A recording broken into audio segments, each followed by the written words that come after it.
Bom, e agora, como tradicionalmente acontece toda a segunda-feira, a gente vai conversar com meu amigo, meu colega aqui, nosso comentarista, Dr. Guilherme Colin. A gente está falando aí sobre as regras de transição da aposentadoria, e a gente falou já sobre a regra, a gente falou sobre a regra 1, sobre a regra 2, e agora a gente está falando sobre a regra 3 de transição, que é a regra do pedágio de 50%.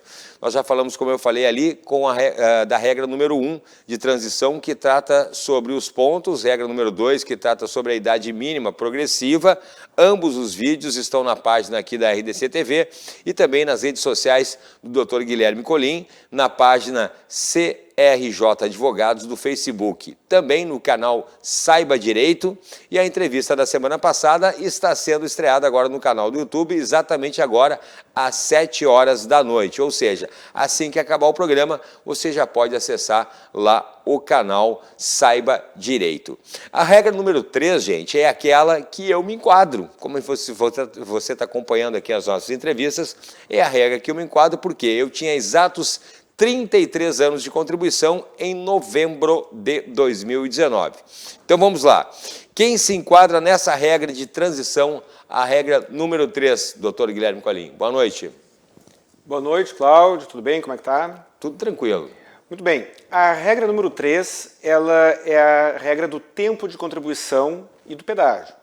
Ela exige 28 anos de contribuição para mulheres e 33 anos para homens, e isso lá em novembro de 2019. Em linhas gerais é isso, né? Em linhas gerais é isso. Bom, e nas duas entrevistas, doutor Guilherme Colin, a gente, nas entrevistas passadas, o senhor falava em buscar tempo para fins de enquadramento. Para quem não viu a entrevista, vamos dar uma recapitulada, como é que é essa coisa de buscar o tempo?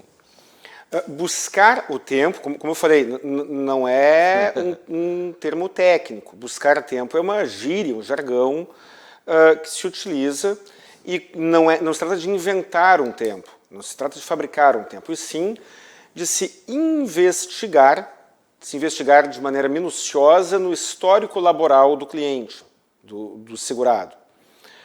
Muitas vezes as pessoas têm direito a contagem de um determinado período e não sabem. Por exemplo, atividade especial, atividade sujeita a agentes nocivos. O dentista, o médico, o enfermeiro, o vigilante armado, o eletricista, a pessoa que trabalha no frigorífico, elas estão sujeitas a diversos agentes nocivos, agentes químicos, agentes biológicos, temperatura alta, temperatura baixa. O cara que trabalha no forno de uma pizzaria, na frente do forno de uma pizzaria, de uma churrascaria, temperatura alta. O cara que trabalha no frigorífico, temperatura baixa. O vigilante armado, risco inerente. O eletricista, o eletricitário, se for superior a 250 volts, ele tem direito ao enquadramento da atividade como especial. Até novembro, o tempo desempenhado até novembro de 2019 poderá ter o chamado tempo ficto, adicional de 40% para homens e 20% para mulheres na contagem do tempo. Então a pessoa chega no escritório do seu advogado com homem com 32 anos e meio, ou mulher com 27 anos e meio de contribuição. A princípio não tem tempo suficiente para se enquadrar na regra 3. Mas aí o advogado pergunta, você por acaso trabalhou, né, ou investiga no histórico laboral daquele segurado e detecta que a pessoa trabalhou exposta a algum agente nocivo. Pede o enquadramento daquela atividade como especial, sua conversão em comum com um acréscimo de 20% ou 40%, e então ele busca aquele tempo, aqueles meses, para atingir o tempo de 33 anos, ou 27 ou 28 anos para mulheres. A pessoa trabalhou como síndico de condomínio. Isso é uma informação interessantíssima e quase ninguém sabe. O síndico de condomínio, e não estou falando do síndico profissional. O síndico profissional é óbvio que conta o tempo, é claro, mas o síndico não profissional que teve algum tipo de remuneração indireta, ficou sem pagar a taxa condominial, teve desconto na taxa condominial, ele pode computar este tempo de síndico como tempo de contribuição, desde que ele tenha sido exercido após o ano de 2003, da Lei 10.666. A escola técnica A escola técnica, desde que haja alguma remuneração. Então, a pessoa lá atrás trabalhou, fez um segundo grau técnico com remuneração. O aviso prévio indenizado. Chega o cliente no escritório, caso você seja advogado, chegou o cliente no seu escritório e faltou 1 mês, 2 meses para fechar um tempo, para atender os requisitos. Tem que procurar, pegar a carteira de trabalho daquele segurado e procurar se ele teve ou não algum período com aviso prévio indenizado. O INSS não computa esse período para fins previdenciários e a lei exige que seja computado. Então, só aí, 1, 2, 3 demissões, ele já pode acrescentar 1, 2 ou 3 meses. Quando o segurado trabalhou como empregada doméstica, é muito comum haver períodos que estão na carteira e que não estão no CNIS porque o empregador não fez o recolhimento. Com empresas privadas, empresas grandes, às vezes acontece, mas não é tão comum. Mas com a empregada doméstica é muito comum isso. Então, isso é buscar tempo e isso pode ser a diferença entre a pessoa conseguir se enquadrar em alguma regra de transição, não apenas na terceira regra, em qualquer regra, ou até mesmo fazer o enquadramento pela regra antiga. Ou ainda pode, com base nisso, pedir uma revisão de uma aposentadoria já concedida. Olha só. Então, essas informações são muito importantes e é muito comum as pessoas estarem recebendo benefícios previdenciários inferiores aos que poderiam receber por conta de falta de informação. Então, deixa eu ver se eu entendi. Assim, a mulher que não tinha 28 anos ou o homem que não tinha 33 anos de trabalho em novembro de 2019, talvez tenha como buscar tempo e se enquadrar nessa regra, é isso, doutor? Exato, dependendo do caso. Se essa pessoa se enquadra em alguma das situações que eu elenquei agora há pouco, foi síndico, aviso prévio indenizado, período na carteira que não foi averbado, atividade especial com agentes nocivos, ela pode buscar e fazer a averbação. Isso deve ser analisado caso a caso. Mas sim, é muito importante fazer essa análise, de preferência antes de encaminhar a aposentadoria. E outra dúvida muito importante é a questão, doutor Guilherme, do pedágio. Como é que funciona o pedágio? O pedágio corresponderá a 50% entre o tempo que a pessoa cumpriu até novembro de 2019 e o tempo que faltaria ter cumprido pela regra antiga. Então, na regra antiga, o tempo era 30 anos para a mulher, 35 anos para o homem. Chegou o segurado no seu escritório e ele tinha 34 anos. Quanto tempo faltava? Faltava 1 ano. 1 ano. No caso de homem, faltaria 1 ano. 50% de 1 ano é 6 meses. Então, ele deverá trabalhar 6 meses além dos 35 anos. Uhum. Exatamente. Perfeito. E se a pessoa que está em auxílio-doença, por exemplo, e teve uma alta do INSS, ou quem estava aposentado por invalidez, por exemplo, e foi chamado para uma revisão e teve alta, esse tempo conta? Sim.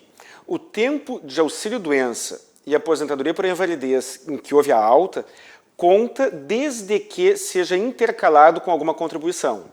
Ou seja, a pessoa está em auxílio-doença e não está contribuindo para o INSS.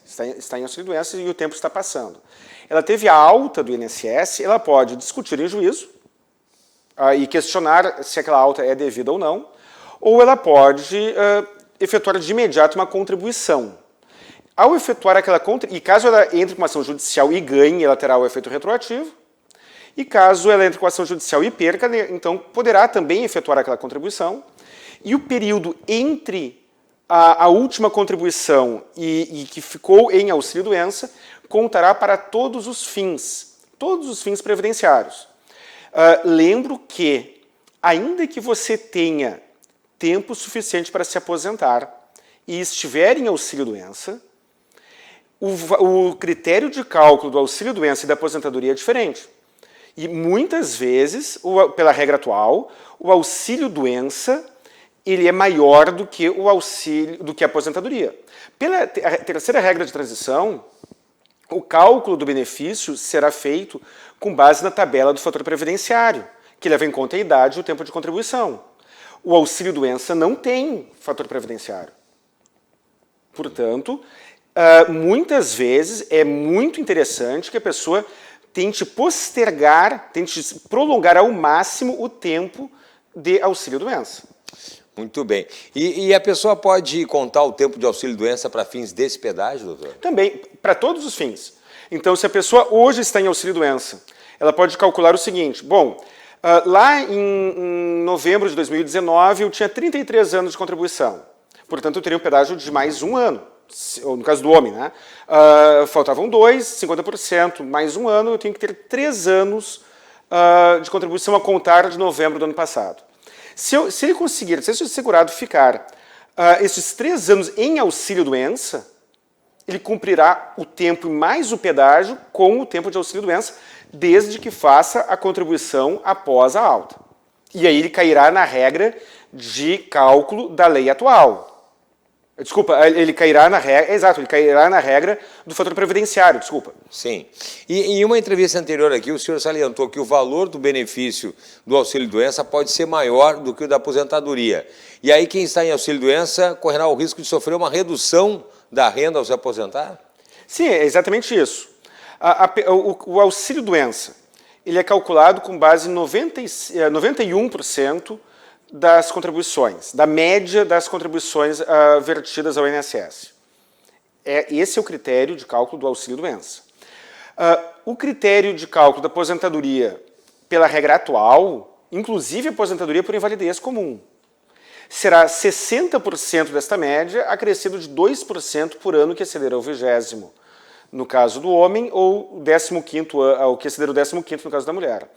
Quem está na regra de transição número 3, o cálculo será feito com base na tabela do fator previdenciário, que poderá ser ainda mais severo ou menos severo do que este, mas provavelmente será inferior aos 91% que a pessoa recebe pelo auxílio-doença. Então, essa preocupação não se aplica para quem recebe o salário mínimo, mas quem está em auxílio-doença e recebe mais do que o salário mínimo, poderá ter uma redução de renda ao converter o benefício em aposentadoria. Perfeito. E na semana que vem o senhor não vai estar aqui daí, doutor Guilherme? A gente vai ter na quarta-feira daí? Vamos trazer para quarta-feira? A semana que vem é Dia das Crianças, né? E como a infância do homem vai até os 50 e poucos, né? Então eu faço feriado na semana que vem. Concordo. O ser humano, o ser humano do sexo masculino, ele demora mais. Demora um pouquinho mais para ficar adulto. Então, no Dia das Crianças, eu estarei impossibilitado de vir. Vai se permitir uma viagem. Aí eu participarei, então, na quarta-feira, né, como havíamos combinado. Na quarta-feira. E a gente, para quem teve alguma dúvida, redes sociais, contatos, doutor? Redes sociais e contatos. Telefone fixo, 51 32 28 12 19. Celular e WhatsApp, 51 99985 7991. Facebook, CRJ Advogados. Instagram, CRJ Advogados. YouTube, canal Saiba Direito. Agora, às 19 horas, como tu falaste, estará estreando no meu canal do YouTube, no Saiba Direito, o vídeo da entrevista da semana passada. Muito bem. Muito obrigado pela entrevista. Quarta-feira a gente se encontra aqui, então, nesse horário. Até quarta-feira. Um grande abraço. Um grande abraço. Dr. Guilherme Colin, então, tirando aí as dúvidas sobre a questão da transição, das regras de transição da aposentadoria.